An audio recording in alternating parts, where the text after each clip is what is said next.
No. We'll start with questions, Coach. So a lot of blocking out drills today. How did y'all approach that? Yeah, I mean, obviously we got annihilated, destroyed, whatever word you want to use, on the glass.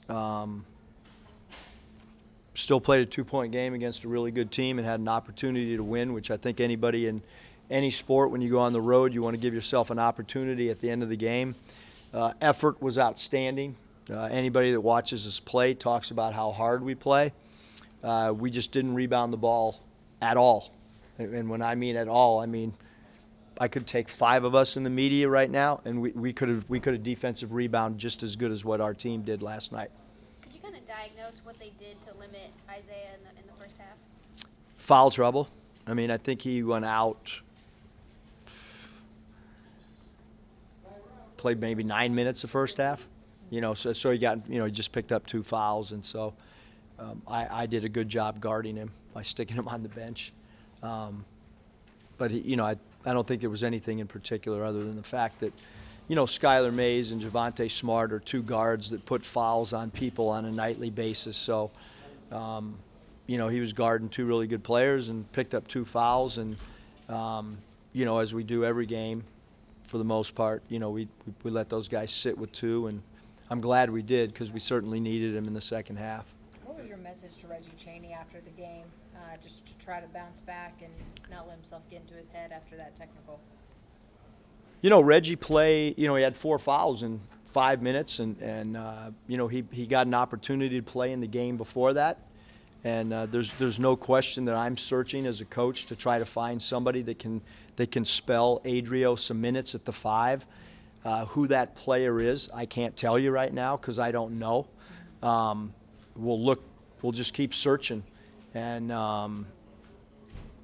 certainly in a 2-point game, you do not want a technical foul, especially if you're only playing a limited amount of minutes. I think if Mason or Isaiah, somebody who's out there for a large portion of minutes, sometimes those type things happen. So I'm not happy about it, I can tell you that.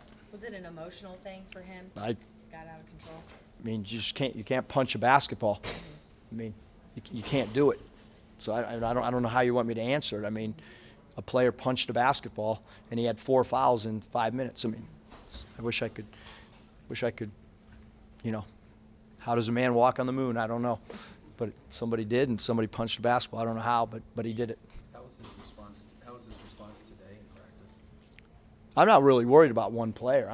We have a whole I'm trying to figure out who's going to play behind Adrio. That's what I'm trying to figure out, and who's going to produce and provide us something. That's what I'm trying to find. Scylla has sat there patiently. Maybe he's a guy. Maybe it's another guard. Once again, we played a basketball against a very, very athletic team, and who rebounded the best? We go back and watch. Our 5 guards rebounded the best again last night during that stretch. I don't know how it happens, but it's now happened twice, and we've only played 2 SEC games, and in both those stretches, same point, same juncture in the game, the 5 guards was our best rebounding lineup, and that's when we made a little run in the second half. How do you kind of unlock that potential on the offensive end with that 5 guard group? I think you mentioned against A&M they struggled a little bit. Yeah, I mean, I think that our 5, I didn't think we struggled last night really offensively with the 5 guards. I thought we had pretty decent, not great, but a pretty decent offensive flow all game. I thought we scored enough points, to win the game.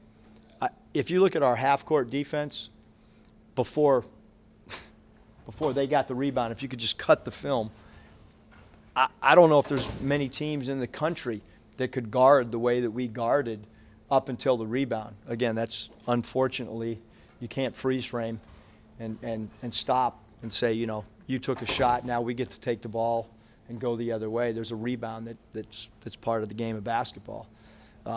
Half-court defense was awesome. What are your thoughts? Tyree, what kind of problems does he present? A lot. I mean, he can score, he can dribble, he can pass. He's a great player. They have a great coach who puts him in great, spots to score the ball. Their team understands that he's the man. Both guards. I mean, it's as good as backcourt as there is in the conference for sure. And they're both really confident and they're experienced. I think you're gonna learn a lot about your team with 2 road games in 1 week. Yeah, I mean, when the schedule came out, this was a difficult. We felt like these 2 games and when you think anytime when you play back-to-back road games, I mean, we didn't get back till 1:30. We're leaving tomorrow. Hopefully this press thing won't last too long, and I'll be able to do a load of laundry real quick and pack and get ready for tomorrow, because it's a short turnaround. Ole Miss has an extra day of prep and an extra day with their legs to rest, which is going to flip-flop for us one time too. So I'm not using that as any factor, but we do have travel again tomorrow, and not sure if our shoot-around time will be at 6 in the morning or 4 in the morning, but hopefully we'll get a decent shoot-around time and be able to get a little bit of sleep. LSU's physicality was an issue. Does Ole Miss present the same problems or not as much? Nikki, it's interesting because I thought that there was definitely some physicality, but it was also reaction. I mean, they got some guys up front that they just react to loose balls. And, like if we would have put a ball 15 feet, told guys to stand behind the line and see who could go get the ball first, they probably would have won 100 out of 100 times getting the ball to loose balls. We were just a step slow getting to balls, and then they have range rebounders, so they have guys that can rebound out of their area. 3 of them, one guy in particular, and I'm sure every team's going to say go to the glass against Arkansas. Coach, what have you thought of Jalen Harris's play the last 2 games? I think he's got 7 assists, no turnovers, playing pretty well defensively too. Yeah, Jalen's done a good job. We just we need somebody else to make some 3 balls besides Mason and Isaiah. We really do. I mean, that's we got to make on the road. I think the magic number's got to be like 12. Like 8's not going to do it because of our lack of rebounding. And so somebody's, I mean, in reality, one of our best 3-point shooters right now is Adriel Bailey. And, he doesn't take many of them. And somehow he's morphed into a threat for us. So, again, every team's got their own issues, but shockingly, we're competing at such a high level that it's these other weaknesses or areas we got to get better at. We're still hanging in there, and in reality, and there's a lot of teams that could say it, we could be undefeated too. I mean, it's amazing that because there's a lot of holes that we're still addressing and trying to figure out, but we'll see what happens Saturday. Anything else for Coach? Thanks. Thank you, Coach. Thank you, guys.